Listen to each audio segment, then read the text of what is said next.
Welcome to Antarctica Live. I'm your host, Jo. How do you predict the future of the Thwaites Glacier? Today, we are joined by Benjy from the Profit Project. Hi, Benjy. Hi, good morning, Jo. Benjy, can you explain a little bit about the Profit Project and what your role is? Yeah, so the Profit Project is one of sort of the culminating projects of the Thwaites Glacier collaboration, and its goal is really to integrate the knowledge that we've gained about the ice sheets in Antarctica into a computer simulation that can help us understand how that ice might behave and change over the coming decades. My specific role as a graduate student, I'm working on one of the projects that is creating a coupled model between the ocean and the ice sheet, looking specifically at Thwaites Glacier and the region around it. And a coupled model is one that tries to simulate both the ways that the ice is moving and changing, as well as how the ocean nearby is moving and circulating underneath where the ice floats above it. And so on the very margins of the Antarctic ice sheet, along the edges and the coastlines, we have these sort of critical zones where the ocean is actually melting floating ice that is coming off of the continent. And that is really where most of the change in Antarctica and Antarctic ice is beginning. And so our models hopefully will allow us to understand how those ocean and ice interactions will change the future of Thwaites Glacier and possibly the future of Antarctica and sea level rise. Wow, that sounds fabulous. What would you say is the best part of your job? Well, I think the best part of working on this project specifically is getting to sort of be a small part of this really big picture of something that's changing so quickly. Climate change from a human infrastructure question and problem can be really daunting and scary. As a scientist, it also provides this very dynamic and exciting almost field where we can measure things and make guesses and then get pretty quick feedback because the system is changing so quickly as to whether we're right or wrong or how we might better improve our models. And so there's really a lot of people trying to tackle these questions right now and developing new ways of thinking about it. And so I guess being in conversation around something that is so important right now is definitely a good part of the job. I think broadly, I like working with scientists and being in a university setting where I get to learn about all different things and not just my projects, but people who are working on a lot of different questions in earth science. And if we had any children out there who might think, actually, this would be a really interesting career for them to go into, what sort of skills do you need to be a computer modeler? Can anyone do it? Yeah, I guess I'd like to think that anyone could do it. I think some of the core skills or maybe values that you should think about initially are just curiosity and sort of a dedication to wanting to figure out and understand complicated ideas. Some of the basic tools and skills that you need to actually do the job mostly revolve around working with computers. My job is to use mathematical equations that have been developed by generations of mathematicians and scientists to describe how ice moves and translate that into a language that a computer can understand. And so the computer is doing those math problems basically for me. And so to do that work, you have to be able to understand mathematical equations, understand the concepts of how ice moves and changes, and understand how to work with computers and create software and work with software that answers these questions. And so a lot of that is really trying to wrap your mind around conceptual problems that can be very difficult to understand at first. And some of that is sort of as physical as how ice moves and cracks and bends. And some of that can be as abstract as trying to understand how to change a math problem from something that you could work on with a pen and paper to something that you can enter into a computer. And all of those different parts of the puzzles have new problems that you sort of have to be excited about working with, even if it's very confusing initially. Excellent. Thank you for that.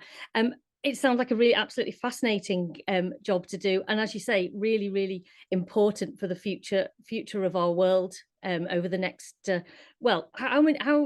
How long are we looking at for the decline of the glacier? Yeah, so I would say most people probably expect that Thwaites Glacier is going to continue losing mass into the foreseeable future. But we're talking about an area that is quite enormous. And we're talking about I think that the entire of Thwaites Glacier alone, which is just a small piece of the West Antarctic ice sheet, is around the same size as the entire island of the United Kingdom. And so all of that ice, and it's very thick, so all of that ice takes a very long time to move away.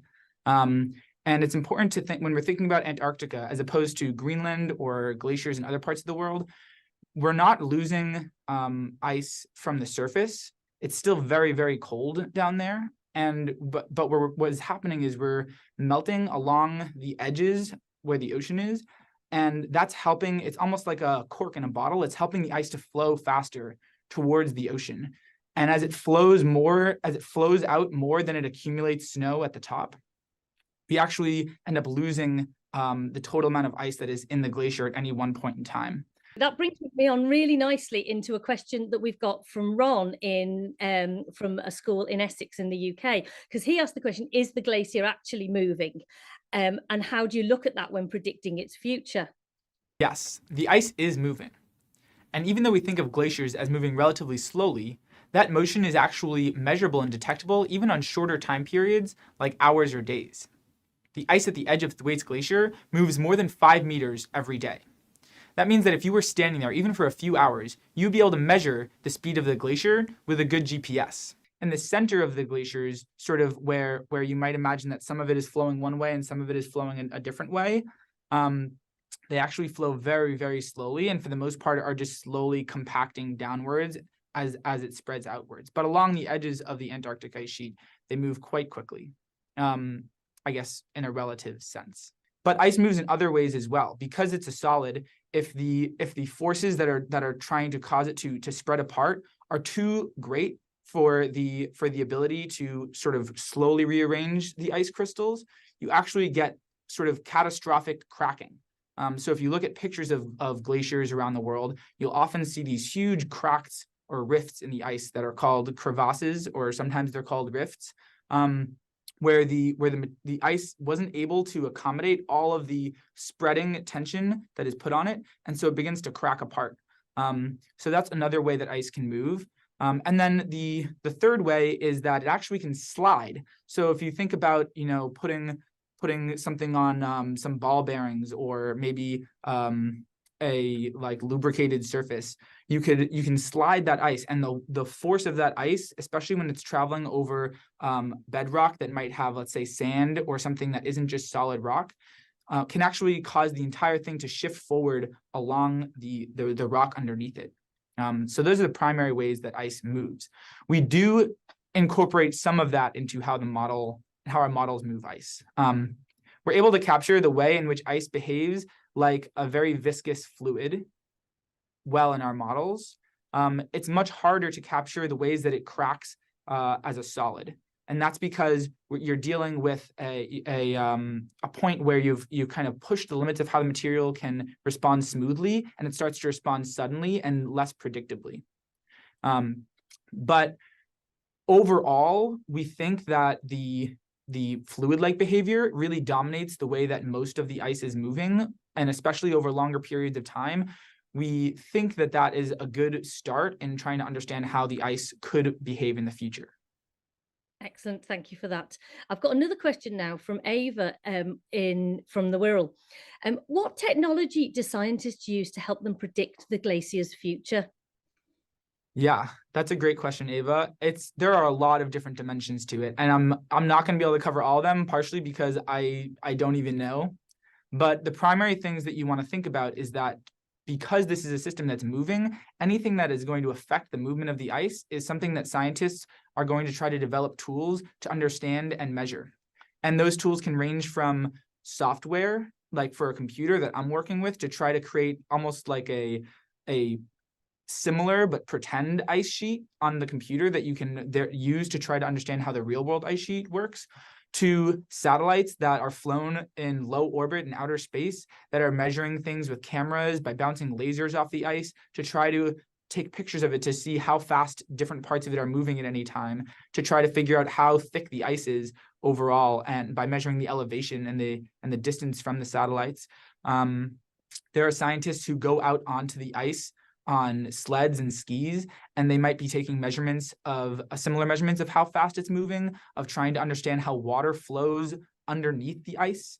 There are people who work out on the ocean, and they're taking measurements of the ocean water and sort of the temperatures and speeds at which it's moving, because as we talked about, the ocean is a very important aspect to how the ice along the coastlines of Antarctica is changing. And so those are sort of a few different areas that people are working in. Some people are putting things in outer space. Some people are sitting on a computer trying to analyze the data. Some people are out actually on the continent of Antarctica at the South Pole trying to test our theories about these against the real world. Excellent, excellent. Thank you for answering that question. What do you think may happen to the big glaciers in West Antarctica? Yeah, that's a tough question. And I think in the near future, it's sort of the big unanswered question. When people talk about the future of Thwaites Glacier, one of the sort of more critical questions is what's going to happen soon, like in the next, let's say, 50 or 100 years, because the world we're living in is changing very rapidly, and there are multiple sources of sea level rise that we already understand pretty well. We think that Antarctica is becoming a bigger and bigger part of global sea level rise, and Thwaites Glacier in particular appears to be retreating in a way that might just continue more and more rapidly. One thing to consider is that Thwaites Glacier is located over here in West Antarctica, and most of West Antarctica is actually below sea level. If you were to remove all of the ice from it, it's sitting on rock that would be on the ocean floor. And the only thing that's keeping that ice from literally floating away and melting out into the ocean is that it's so thick that the weight of it has pushed it all the way down to the floor. Imagine like if you dropped a rock into a bathtub, it'd just be sitting on the bottom of the bathtub. But as we take away more and more of that ice, as more of that ice flows away and it becomes thinner, more and more of West Antarctic ice starts to float, and then it's able to melt and float away. And so it seems like that is going to continue happening until all of that ice is floating and it's lost. That process, because it requires that ice to move, which ice can't move so quickly, will probably take hundreds of years. So we're not going to wake up tomorrow and discover that Thwaites Glacier is gone and your backyard is underwater. But even a small contribution from Thwaites Glacier to sea level rise over the next 50 to 100 years will make a real difference in people's lives and to human infrastructure. So if we're looking at 5 centimeters, 10 centimeters, which is much less than the total of, let's say, 5 meters that you could get from losing all of that ice, that would still be a pretty significant obstacle to deal with. I think I would add, I guess, as an earth scientist, and as people might just be concerned sort of about the earth and the ice as its own sort of system apart from our human interests, I think it's also interesting to think about this from a much larger view.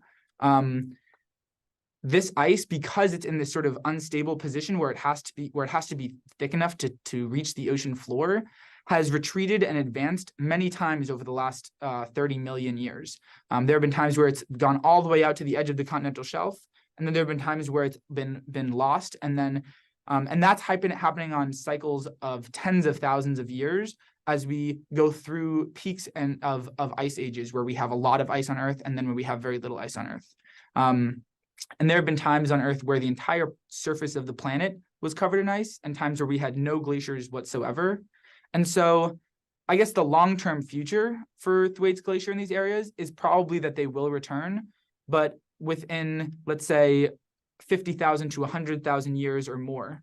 And when we think about that compared to what we need and care about as humans, that's a very long time. That's almost as long as humans have been around as a species. And so the ice, the sort of evolution and life cycle of the ice is much longer than sort of what people are interested in right now.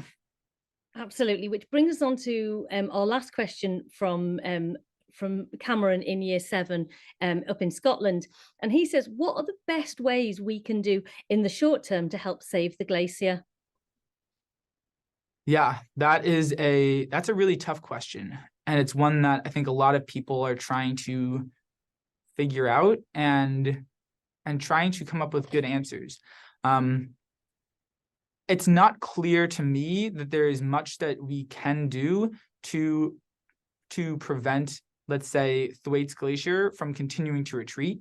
But there are definitely things that we could do that would cause it to retreat maybe faster. And there may be things that we can do that would cause it to retreat slower. Right now, one of the main reasons why the ice there has started to melt more quickly than it was in the past is because layers of warm water that are on the bottom of the ocean in Antarctica are being pushed onto the continental shelf by winds.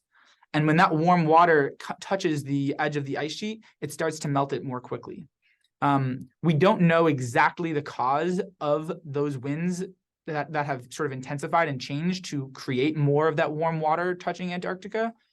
It's possible, maybe probable, that has to do with climate change, but it's not totally clear what exactly process is involved in strengthening those winds and what we could do, let's say, to stop it. That said, if we think about the problem of sea level rise in general, there are a lot of things that we can do to mitigate sea level rise overall, such that whatever happens to Thwaites Glacier is maybe less of a problem because we have stopped or addressed some of the other problems of sea level rise. About a third of the rise in sea level that we're seeing is being caused by the thermal expansion of ocean water. So even just by heating up water from being very cold to warmer, the volume of water increases slightly. And over the entire ocean, this is causing a huge amount of increase in volume. And so things like global warming, like human pollution and greenhouse gases, those are definitely contributing to sea level rise. And that is making the problem of Thwaites Glacier melting greater and probably also contributing to the conditions that are causing it to change this quickly. So I would say those problems of how to address it are scientific ones, but they're also political ones and social ones. It's about, how does our government and our society manage the economy and manage industries that are creating a lot of the pollution that we see, how we get our energy, how we get our food, how we move things around the globe in ships and trains and planes and so on. And those are hard questions to deal with, but I think caring about them, trying to vote for policies that you think will help create different industries and better ways of doing those things, hopefully would help. Excellent. Oh, thank you very much, Benjy. It's been really interesting learning all about your job and the role of the Profit Project there. And obviously, hopefully, being able to monitor the glacier means we're in a better situation for dealing with any issues that are arising from that. I'm afraid that's all we have time for now, but don't forget, you can watch all of this week's live Q&As on demand. Thank you for watching.